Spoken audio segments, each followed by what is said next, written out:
रहमान रहीम भी है तो जब्बार और क़हार भी है, और तुमको नजर आएगा उसका हाल इंशाअल्लाह। तो मुतमईन रहो, मुतमईन रहो, इत्मीनान से रहो, कभी भी अपने सबर के दामन को अपने हाथ से छूटने मत दो। जालिम जुल्म करता है, करने दो, मगर याद रखो तुम आज हिंदुस्तान में तारीख लिख रहे हो कि जो जुल्म कर रहे हैं उनके खिलाफ हम सीना तान कर खड़े हैं और उनको बता रहे हैं कि इंशाअल्लाह ताला हम करबला की तारीख को दोहराएंगे,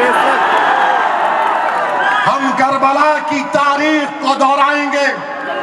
तो सुनो जुल्म करने वालों, अगर तुम ये समझते हो कि तुम्हारी ताकत, तुम्हारा इख्तिदार, तुम्हारा जुल्म मुझे मजबूर कर देगा कि मैं तुमसे हाथ मिला लूंगा या मैं तुम्हारे सामने अपने सर को झुका दूंगा, तो हिंदुस्तान की मजलूम आवाम जो तुम्हारे जुल्म का शिकार हो रही है, उन तमाम मजलूमीन की तरफ से, उन बेजुबानों की तरफ से, उन कमजोरों की तरफ से, उन यतीमों की तरफ से, उन बेवाओं की तरफ से असदुद्दीन अवैसी आज खड़े होकर कह रहा है कि करबला के मैदान में नवासे रसूल ने जालिम से हाथ नहीं मिलाया, अपनी गर्दन को पेश कर दिया, अपने आप को मिटा दिया।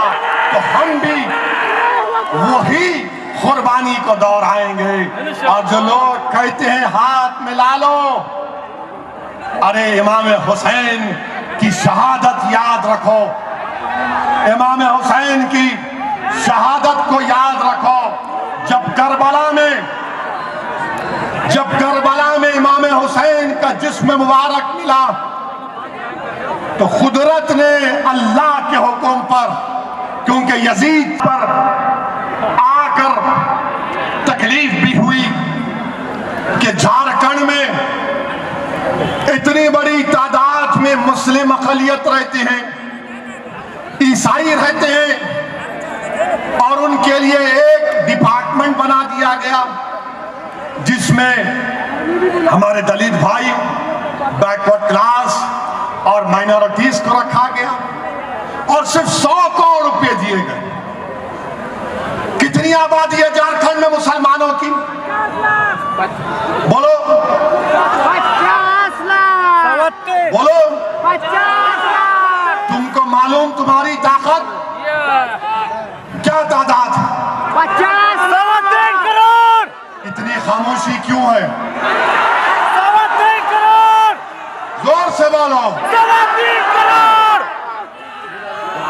यही काम करने आया हूं कि अब तुम्हारी जबानों से आवाजें निकलेंगी, तुम्हारे दिल के अंदर जो छुपे हुए जज्बात हैं वो तुम अपनी जबान पर लाओगे और मैं लाकर आऊंगा।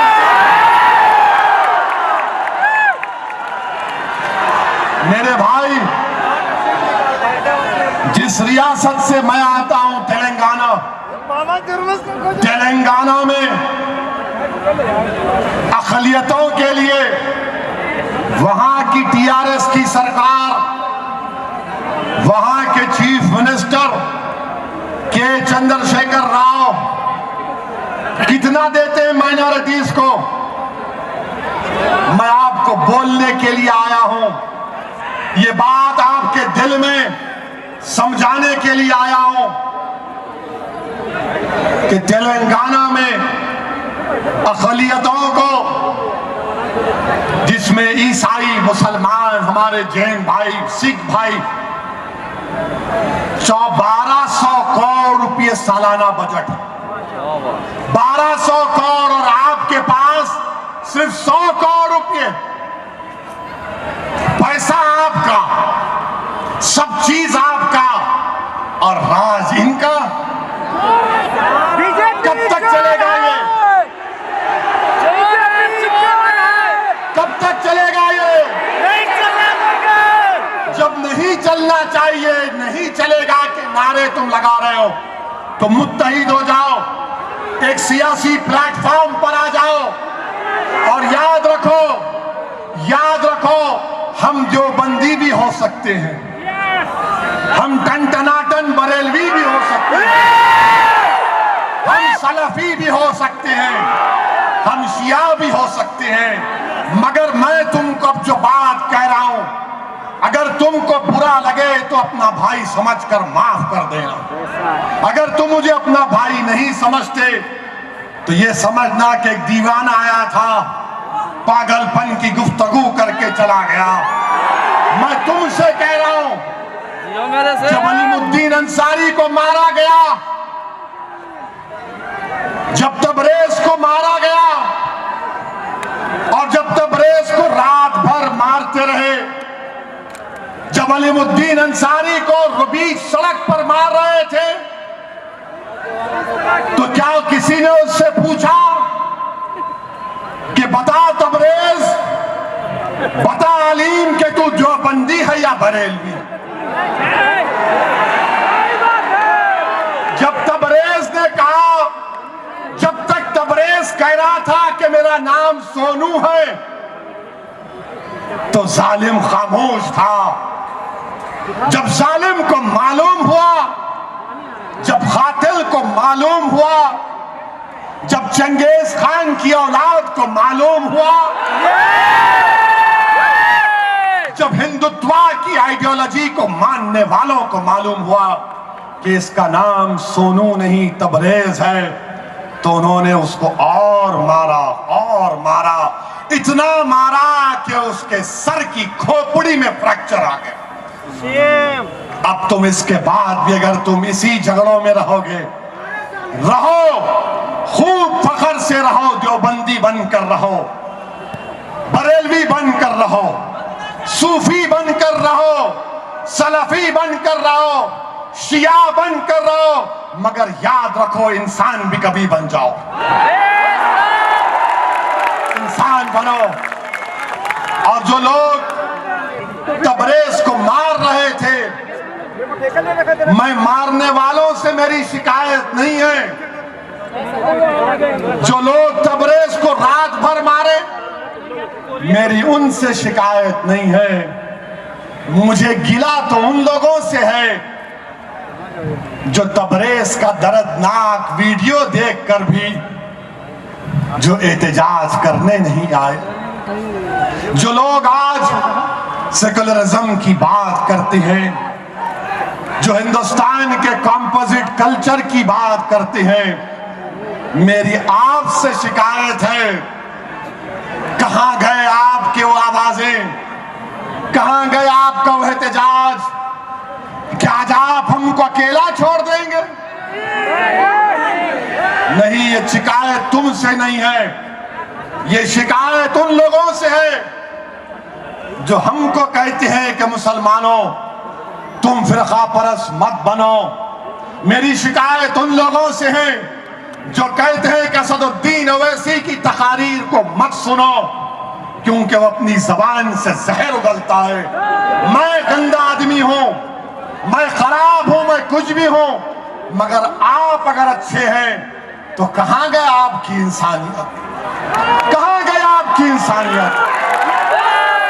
मेरे भाई, मेरे बुजुर्गों, मुझे माफ कर देना अगर मैंने गलती अपनी बात में की, तो मैं आदत से मजबूर हूं। मैं सच्चाई को बयान करे बगैर अपनी बात को खत्म नहीं कर सकता। मुझे माफ कर दो, मुत्तहिद हो जाओ, इख्तिलाफात को और फरोग मत दो। और सुनो हिंदुस्तान के 17 करोड़ मुसलमानों, ये देश हमारा था, है और रहेगा इंशाअल्लाह। सुनो हिंदुस्तान के 17 करोड़ गयूर मुसलमानों, जो मुल्क की आजादी के बाद जो मुसलमान बुज़दिली का मुजाहरा करते हुए हिजरत के मुकद्दस नाम पर फरार की जिंदगी अख्तियार की पाकिस्तान को जाकर, और जो लोग हमसे डरा रहे हैं उनसे कह रहा हूं कि तुम सुन लो, अब हम हिजरत नहीं करेंगे, यहीं पैदा हुए यहीं रहेंगे। इंसान बनकर रहेंगे, बहादुर बनकर रहेंगे, अपने हक को लेकर रहेंगे, और जब वक्त आएगा तो इसी झारखंड की सरजमीन में चले जाएंगे। मेरे अजीज दोस्तों और बुजुर्गों, अफसोस होता है कि तबरेज की मौत हुई और बीजेपी की सरकार ने अपना काम शुरू कर दिया। और काम क्या शुरू किया? नहीं 302 नहीं लगेगा, 304 लगेगा। और जब मीडिया के दोस्त हमसे पूछे तो हमने कहा 302 लगना चाहिए। मैं किसी टीवी चैनल पर था तो वहां पर जाहिर है मीडिया में बहुत से लोग मोदी जी के भक्त हैं, और जैसा आप टीवी पर मोदी के खिलाफ बोलना शुरू करते, टेंशन नहीं है भाई, वो टीवी के एंकर का रंग लाल पीला लाल, और पूछते हैं कि नहीं आप अपनी बात करिए। मैंने कहा मेरी बात ही तो कर रहा हूं, मैं क्या मेरे ससुरे की बात कर रहा हूं? मैं तो अपनी ही बात कर रहा हूं। बोले नहीं आप मोदी जी को क्यों बोल रहे? मैंने आप क्या लगते हो? आपके प्रधानमंत्री है, जमहूरियत है, उनके खिलाफ बोलने का हक है और बोलेंगे। तो बोलते नहीं आप बोलिए, मगर इतना मत बोलिए। मैंने कहा कितना बोलना बोलो, कोई गाना पार्टी का प्रोग्राम कर ले क्या?